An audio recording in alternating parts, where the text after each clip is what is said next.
The Settlers est une série bizarre. En 93, après les influences SimCity et César, le premier soft inaugure un mélange unique entre city builder, logistique et stratégie, avec l'établissement de chaînes de production, de la planification de stock et du transfert des ressources via des routes, des fondamentaux du jeu de gestion qu'on retrouvera dans tous les jeux d'Impression Games et les Anneaux.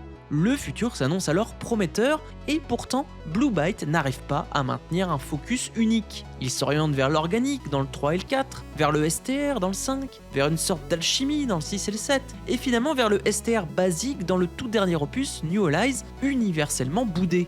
Pendant que la série tombe dans l'oubli, Blue Byte est pourtant devenu avec Ubisoft le développeur attitré d'Anno, enchaînant les réussites. Comment donc cette série a-t-elle évolué et pourquoi désormais le Settlers moderne s'appelle Pioneers of Pagonia? C'est ce que nous allons voir dans cette histoire de la série The Settlers dans ce nouvel épisode d'En Bref, l'émission qui résume le jeu vidéo.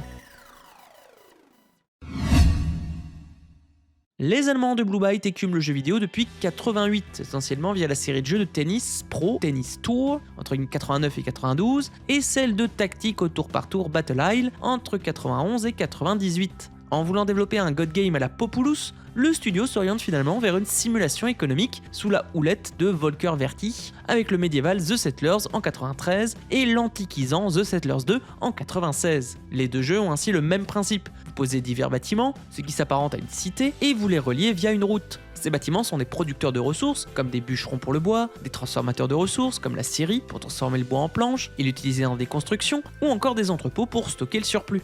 Pour transporter le bien, vos petits settlers présents sur chaque bout de route vont s'occuper de faire circuler ces biens. Il faudra donc s'assurer d'être optimal dans le placement des bâtiments et de ces routes pour limiter le temps de trajet. Cette différence d'optimisation transforme la rapidité du jeu et est la différence entre une économie florissante et une économie à la traîne. Pour vous étendre, vous utilisez des postes de garde avec des troupes rudimentaires. Lorsque vos troupes rencontrent celles adverses, il y a bagarre et vous pouvez capturer leurs postes de garde et grignoter leur territoire.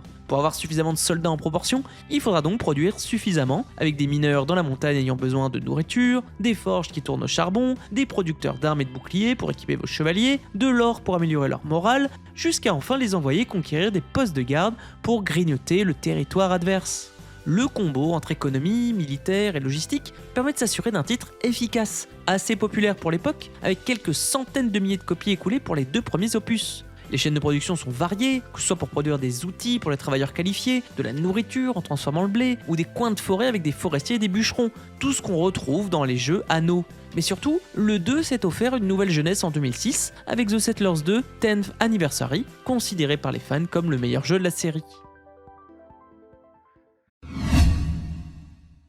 Avec The Settlers 3 en 98 et 4 en 2001, Blue Byte change pourtant de système. Aux commandes de 3 factions, on retrouve le même système économique avec quelques twists. On a des résidences pour loger plus de settlers, les routes se font automatiquement, on peut choisir une batterie spécialiste à recruter dans la population pour reconnaître les mines, explorer et même étendre les frontières petit à petit, et on contrôle directement les troupes militaires. Quelques différences mineures subsistent entre les deux titres, comme un système de mana dans le 3, remplacé par une unité spéciale dans le 4, ou diverses méthodes de promotion des soldats, mais dans les deux cas, j'ai été légèrement rebuté par la longueur des parties.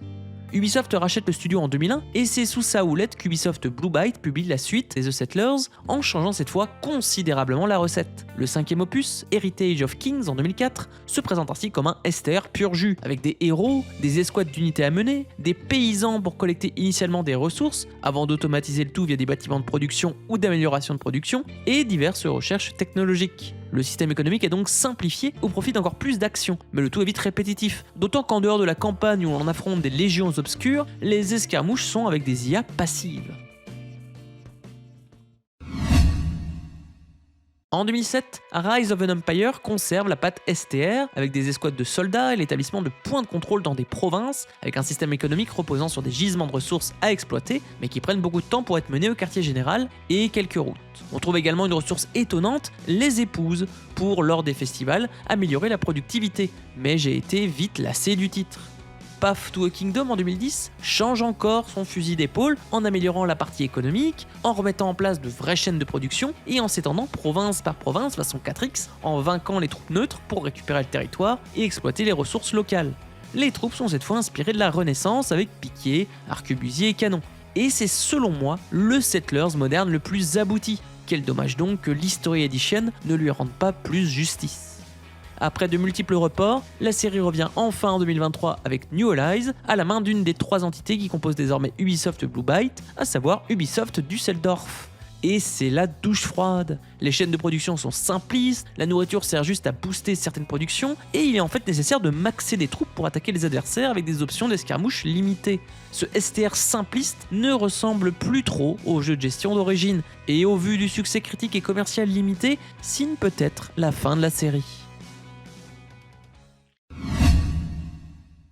The Settlers a été une série innovante pour le mix entre simulation économique et city builder, apportant des chaînes de production complexes, le besoin de faire attention à la logistique et préparer une expansion militaire progressive qui a inspiré une foultitude de titres, des îles d'anneaux à la logistique d'usine d'un Factorio.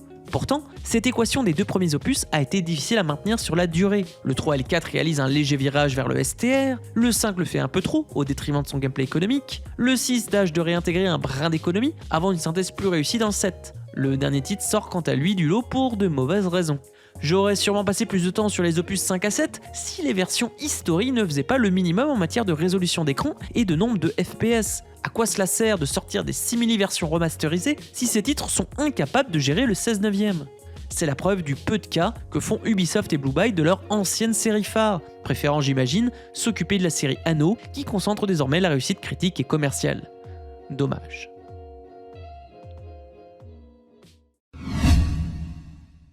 The Settlers est passé d'un soft iconique à une série oubliée, au profit d'Anno qui cartonne avec 1800 et 117, et ce n'est pas New Allies qui va relancer l'intérêt. Et pourtant, une suite spirituelle cartonne en reprenant tous les codes qui ont fait de The Settlers une série fascinante. Je parle ainsi de Pioneers of Pagonia, développé par Envision Entertainment, et incluant rien de moins que le père de la série, Volker Werti. On y retrouve tout ce qu'on attendrait d'un The Settlers, des tas de ressources, des chaînes de production, des routes pour tout faire transiter, des tas de spécialistes avec leur équipement à préparer et forger, une frontière militaire mouvante, une tripotée d'unités militaires différentes adaptées aux menaces des bandits, spectres ou armées adverses. Et pour moi, c'est cela, le futur de la série The Settlers.